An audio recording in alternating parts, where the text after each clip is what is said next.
ओम सूर्य देवता नमः। आप सभी श्रद्धालु भक्तों को मकर संक्रांति 2026 की हार्दिक शुभकामनाएं एवं मंगलमय बधाइयां हो। आज की इस खास वीडियो में हम मकर संक्रांति 2026 के बारे में पूरी जानकारी देने वाले हैं। मकर संक्रांति से जुड़ी शास्त्रीय, ज्योतिषीय और धार्मिक बातें सरल भाषा में आपको बताएंगे ताकि हर बातें आपको आसानी से समझ में आ सके। इस वीडियो में आपकी वह सारी उलझन और कंफ्यूजन दूर किए जाएंगे जो अक्सर लोगों के मन में रहते हैं। सबके मन में यह सवाल है कि इस वर्ष मकर संक्रांति कब पड़ेगी, 14 तारीख को या 15 तारीख को, क्योंकि मकर संक्रांति 13, 14 या 15 में से किसी भी दिन हो सकती है। इसलिए तिथि को लेकर भ्रम होना स्वाभाविक है। आज हम स्पष्ट रूप से जानेंगे कि इस बार मकर संक्रांति किस दिन है, क्या 14 को मनाई जाएगी या 15 को, और आपका यह कंफ्यूजन दूर करेंगे। इस बार मकर संक्रांति को लेकर कई भक्तों के मन में असमंजस है, इसलिए यहाँ आपको साफ साफ बताया जाएगा कि सही तारीख कौन सी है। इसके साथ ही यह भी बताया जाएगा कि मकर संक्रांति के दिन क्या करना चाहिए और क्या नहीं करना चाहिए, पूजा कैसे करनी है और इस पवित्र दिन का पूरा पुण्य कैसे प्राप्त होता है। मकर संक्रांति का महत्व इतना अधिक क्यों माना जाता है, यह त्योहार क्यों मनाया जाता है और इस दिन किया गया जप, तप, दान, स्नान, पूजा और पाठ अधिक फल देने वाला क्यों कहा गया है, इन सब बातों पर भी विस्तार से चर्चा होगी। आने वाली मकर संक्रांति से जुड़ी संपूर्ण जानकारी आपको इस वीडियो में मिलेगी। आगे बढ़ने से पहले एक सरल सा अनुरोध है कि वीडियो को अंत तक देखिए ताकि हर बात सही तरह से समझ में आ सके। यदि वीडियो उपयोगी लगे तो लाइक और शेयर जरूर करें ताकि और लोगों तक भी सही जानकारी पहुंच सके। भगवान विष्णु की कृपा पाने के लिए कमेंट बॉक्स में लिखिए ओम नमो भगवते वासुदेवाय। सूर्य देव की कृपा से आपका भाग्य प्रबल हो, जीवन में उजाला बढ़े, सुख समृद्धि आए, इसके लिए श्रद्धा से लिखिए जय सूर्य देव। व्रतों और त्योहारों की जानकारी पंचांग और ज्योतिष के आधार पर बताई जाती है। कौन सी तिथि कब है, व्रत कब करना है, क्या नियम है और क्या विधि है, सब कुछ समझाया जाता है। इसी वीडियो में यह भी बताया जाएगा कि मकर संक्रांति के दिन कौन सी गलती नहीं करनी चाहिए। अब मकर संक्रांति 2026 के विषय में विस्तार से बात करते हैं। मकर संक्रांति का यह पावन उत्सव केवल भारत में ही नहीं बल्कि पड़ोसी देशों में भी श्रद्धा और उत्साह के साथ मनाया जाता है। उत्तर भारत, दक्षिण भारत, पूर्व और पश्चिम सभी प्रांतों में रहने वाले लोग इसे बड़ी आस्था से मनाते हैं। विदेशों में रहने वाले भारतीय भी इस पर्व को हर्ष के साथ मनाते हैं। इस त्योहार के अलग अलग नाम हैं। कहीं इसे मकर संक्रांति कहा जाता है, कहीं उत्तरायण और कहीं पोंगल के नाम से जाना जाता है, लेकिन भाव हर जगह एक ही है। यह दिन अत्यंत शुभ माना जाता है। इस दिन किया गया जप, तप, दान, स्नान और पूजा मनुष्य के जीवन में कल्याण और शुभ फल देने वाला माना जाता है। क्या दान करना चाहिए, किस प्रकार दान करना चाहिए और कौन सी वस्तुएं दान के लिए विशेष मानी गई हैं, इस पर भी आगे बात होती है। इससे पहले यह समझना भी आवश्यक है कि इसे मकर संक्रांति या उत्तरायण क्यों कहा जाता है और इस दिन की विशेष महिमा क्या है। हमारी सनातन परंपरा, वेद, पंचांग और ज्योतिष के अनुसार देवताओं के यहाँ समय का क्रम हमसे अलग होता है। वहाँ 6 महीने रात रहती है और 6 महीने दिन के समान रहते हैं। हमारे एक वर्ष में उनके एक दिन और एक रात पूरी होती है। सूर्य देव निरंतर गति करते हुए 12 राशियों से होकर गुजरते हैं। जब सूर्य दक्षिण दिशा की ओर झुकता है और दिन छोटे होने लगते हैं तो उसे दक्षिणायन कहा जाता है। यह स्थिति तब बनती है जब सूर्य कर्क राशि में प्रवेश करता है। इसके बाद जब सूर्य धनु राशि से आगे बढ़कर मकर राशि में प्रवेश करता है तभी से उत्तरायण आरंभ होता है। मकर राशि में प्रवेश का यही क्षण मकर संक्रांति कहलाता है। यह प्रायः जनवरी में आता है, कभी 13, कभी 14 और कभी 15 जनवरी को। इस दिन से सूर्य उत्तरी दिशा की ओर गति करना शुरू करता है और धीरे धीरे दिन बड़े होते जाते हैं। इसीलिए इसे उत्तरायण कहा जाता है, क्योंकि सूर्य का रथ उत्तर दिशा की ओर मुड़ जाता है। इसी कारण इसे देवताओं की सुबह मानी गई है। जब देवताओं के यहाँ प्रभात का समय होता है और उसी समय मनुष्य जप तप दान और पूजा करता है तो उसका फल अनेक गुना बढ़ जाता है। सुबह के शुभ समय में देवताओं के निमित्त किया गया कार्य अत्यंत प्रिय माना जाता है। जरूरतमंद की सहायता करना, ब्राह्मणों को दान देना, देवताओं और पितरों के लिए तर्पण करना, भगवान का स्मरण करना, इन सब से जो पुण्य प्राप्त होता है वह सामान्य दिनों की तुलना में बहुत अधिक होता है। इसलिए उत्तरायण का यह काल अत्यंत पुण्यदायी माना गया है और मकर संक्रांति के दिन विशेष रूप से दान करने की परंपरा चली आ रही है। ऐसा माना जाता है कि इस दिन किया गया दान कई गुना बढ़कर लौटता है और जीवन में शुभ परिणाम लाता है। अब हम जानते हैं कि साल 2026 में मकर संक्रांति कब मनाई जाएगी। तो देखिए भक्तों, वर्ष 2026 में मकर संक्रांति बुधवार 14 जनवरी 2026 के दिन ही मनाई जाएगी, क्योंकि इसी दिन सूर्यदेव मकर राशि में प्रवेश करते हैं और उसी क्षण से सूर्य के उत्तरायण होने की पावन शुरुआत होती है। भक्तों, मकर संक्रांति का जो पर्व है उससे जुड़े कई नियम होते हैं। कुछ नियम पूरे साल निभाए जाते हैं और संक्रांति के दिन उन्हें पूरा किया जाता है। कौन कौन से नियम आपने धारण किए हैं, कौन कौन से नियम अगले साल के लिए ले सकते हैं, उनका क्या फल होता है और उन्हें सही तरीके से कैसे निभाना चाहिए, ये सब भी आगे बताया जाएगा, क्योंकि ये बहुत महत्वपूर्ण विषय है। मकर संक्रांति बहुत बड़ा विषय है, शास्त्रों में इसके बारे में बहुत कुछ लिखा है, इसलिए धीरे धीरे सब बातें आपको बताते रहेंगे। अब देखिए भक्तों, यदि मकर संक्रांति के दिन बहुत ज्यादा कुछ न कर सकें तो कम से कम गंगा स्नान का प्रयास जरूर करें। गंगा स्नान की बहुत बड़ी महिमा बताई गई है। अगर गंगा जी तक नहीं जा सकते तो घर पर ही यह विधि करें। सूर्योदय से पहले उठ जाएं, नहाने का बर्तन अच्छी तरह धो लें, उसमें थोड़ा गंगा जल डालें, फिर शुद्ध जल भरें और हर हर गंगे बोलते हुए माँ गंगा को याद करें और उत्तर दिशा की ओर मुख करके स्नान करें। अगर काले तिल हों तो थोड़ा सा तिल भी पानी में डाल लें। यह स्नान गंगा स्नान के समान फल देता है। जो लोग गंगा तक नहीं पहुंच पाते वे हर संक्रांति पर यही विधि अपनाएं। स्नान के बाद स्वच्छ वस्त्र पहने, भगवान की पूजा पाठ करें और अपने रोज के नियम पूरे करें। उसके बाद आज का दिन दान का है। अब ध्यान से सुनिए, यदि संभव हो तो ब्राह्मण को भोजन कराइए। अगर भोजन नहीं करा सकते तो अपनी शक्ति के अनुसार दान दीजिए। शास्त्र कहते हैं कि दान हमेशा योग्य ब्राह्मण को ही देना चाहिए, जो वेद पढ़ता हो, भक्ति करता हो, सत्कर्म में लगा रहता हो। ऐसे ब्राह्मण को दिया गया दान बड़ा पुण्य देता है। अयोग्य ब्राह्मण को दिया गया दान फल नहीं देता, इसलिए सोच समझकर दान करें। आज के दिन ब्राह्मणों को दान दीजिए, गरीबों की मदद कीजिए, भंडारा या लंगर में सहयोग कीजिए। अगर खुद नहीं कर सकते तो जहां लंगर चलता हो वहां मदद कर दीजिए। गरीब बच्चों को भोजन दीजिए, बिस्किट दे दीजिए, कपड़े, कंबल, शॉल, स्वेटर जो संभव हो वह दे दीजिए। जितना कर सकें उतना अवश्य दान कीजिए, क्योंकि आज किया गया दान कई गुना बढ़कर वापस मिलता है। अब देखिए भक्तों, जब आप दान और सत्कर्म करते हैं तो आपके पाप कम होते हैं और पुण्य बढ़ता है। जब पुण्य का पलड़ा भारी हो जाता है तो जीवन में बदलाव दिखाई देना शुरू हो जाता है।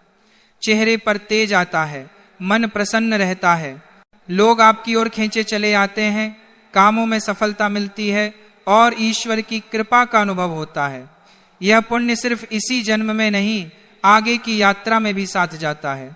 जब मनुष्य इस दुनिया को छोड़कर आगे की यात्रा पर जाता है तो उसका मार्ग लंबा होता है। शास्त्र कहते हैं कि यह यात्रा पूरे 1 वर्ष की होती है, इसलिए मासिक श्राद्ध किए जाते हैं। इस मार्ग में वही वस्तुएं सहायता करती हैं जो आप जीवन में दान कर चुके होते हैं। ब्राह्मण सेवा, गाय को दान, जरूरतमंद की मदद, प्राणियों पर दया, यह सब आगे साथ चलता है। अगर जीवन भर कुछ नहीं किया तो फिर भटकना पड़ता है। इसलिए कहते हैं कि जब शरीर स्वस्थ है, हाथ पैर काम करते हैं, तब तक जितना हो सके उतना भला काम कर लो। और मकर संक्रांति तो सबसे ज्यादा पुण्य देने वाली तिथि है।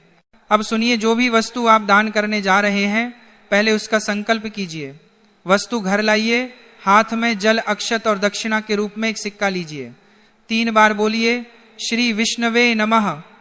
अपना नाम, अपना गोत्र जहां बैठे हैं उस स्थान का नाम बोलिए और संकल्प कीजिए कि मकर संक्रांति के पवित्र अवसर पर आयु, आरोग्य और भगवान विष्णु की प्रसन्नता के लिए यह वस्तु दान कर रही हूं। फिर उस वस्तु के चारों ओर जल घुमाइए और भगवान के चरणों में समर्पित मानकर प्रार्थना कीजिए, हे प्रभु, यह दान मेरी श्रद्धा और सामर्थ्य के अनुसार अर्पित है, कृपा कर स्वीकार करें। इसके बाद वह दान जिसको देना हो उसे दे दीजिए। यदि धन का दान कर रहे हैं तो संकल्प में राशि और उद्देश्य भी बोल दीजिए। जो लोग स्वयं जाकर दान न कर सकें वे श्रद्धा से दक्षिणा भेजकर भी भाग ले सकते हैं। यहाँ सबसे बड़ा महत्व भाव का है। आगे और बातें बाकी है, लेकिन उससे पहले एक छोटी सी कथा हम सुन लेते हैं, तभी आपको समझ में आएगा इस दिन किया गया दान सत्कर्म से हमें क्या प्राप्ति होती है। बहुत समय पहले एक छोटे से नगर में नंददास नाम के एक गृहस्थ रहते थे। आय अधिक नहीं थी, घर में साधारण व्यवस्था थी, लेकिन हृदय बहुत सीधा और भगवान में श्रद्धा से भरा हुआ था। मकर संक्रांति का पावन दिन आया। नगर के लोग दान पुण्य कर रहे थे। नंददास मन ही मन सोचने लगे कि मेरे पास तो अधिक धन नहीं है, मैं क्या दान दूं। फिर उनके मन में विचार आया कि दान का मूल्य सामान से नहीं भावना से होता है।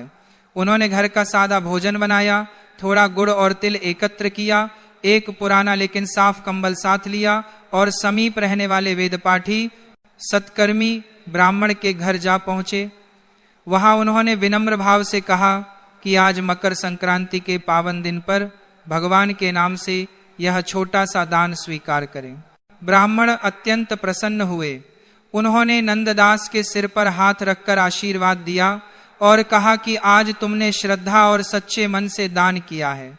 मकर संक्रांति के दिन दिया गया दान केवल इस जन्म तक सीमित नहीं रहता, इसका फल अगले जन्मों तक साथ चलता है। यह सुनकर नंददास का हृदय भावुक हो गया। वे चुपचाप लौट आए, पर उनके मन में बड़ी शांति और आनंद भर गया। धीरे धीरे समय बदला। पहले जहां घर में अभाव रहता था वहीं अब बरकत बढ़ने लगी। छोटा व्यापार बढ़ा, परिवार में सुख शांति आई, मन में चिंता कम हुई और संतोष बढ़ता चला गया। नंददास समझ गए कि दान से धन कम नहीं होता, बल्कि ईश्वर की कृपा बनकर लौटता है।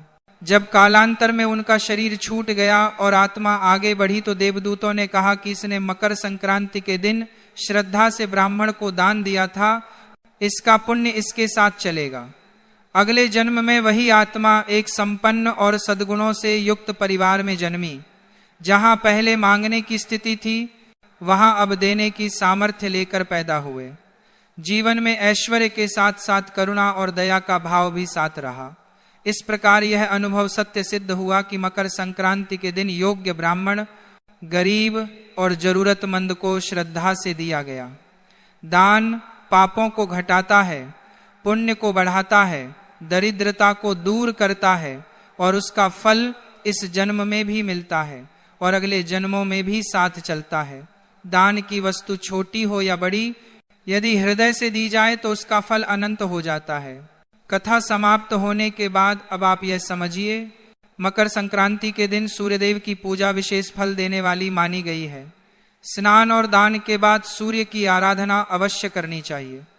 तांबे या पीतल के लोटे में पहले थोड़ा गंगा जल और फिर शुद्ध जल भरें, उसमें रोली और लाल पुष्प डालें और सूर्य देव को अर्घ्य अर्पित करें। ओम सूर्याय नमः का जप करें। अर्घ्य देते समय लोटे को इस प्रकार रखें कि गिरती हुई जलधारा के बीच से सूर्य दिखाई दें। यही अर्घ्य देने की विधि है। इसके बाद सूर्य की परिक्रमा करें और उस जल को अपने मस्तक से लगाएं। यदि तिल से बनी मिठाई हो तो सूर्य देव को भोग लगाएं और विनम्र भाव से प्रार्थना करें कि हे सूर्य देव, आज आपके उत्तरायण होने पर मैं आपकी उपासना करता हूँ। कृपा कर जीवन की बाधाओं को दूर करें और मेरे कर्मों में प्रकाश भरें। मकर संक्रांति पर स्नान, दान और सूर्य की उपासना तीनों अत्यंत महत्वपूर्ण माने गए हैं। यदि केवल यही 3 कार्य श्रद्धा से कर लिए जाएं तो भी बड़ा कल्याण होता है। बाकी जो नियम निभा सकें वे अवश्य अपनाएं। यह दिन केवल तिथि नहीं बल्कि नए संकल्प और नई ऊर्जा का शुभ अवसर है। सूर्यदेव उत्तरायण होकर हमें यह संदेश देते हैं कि जीवन में अंधकार छोड़कर प्रकाश की ओर बढ़ना चाहिए, नकारात्मकता त्याग कर सकारात्मकता अपनानी चाहिए और आलस्य छोड़कर कर्मपथ पर आगे बढ़ना चाहिए।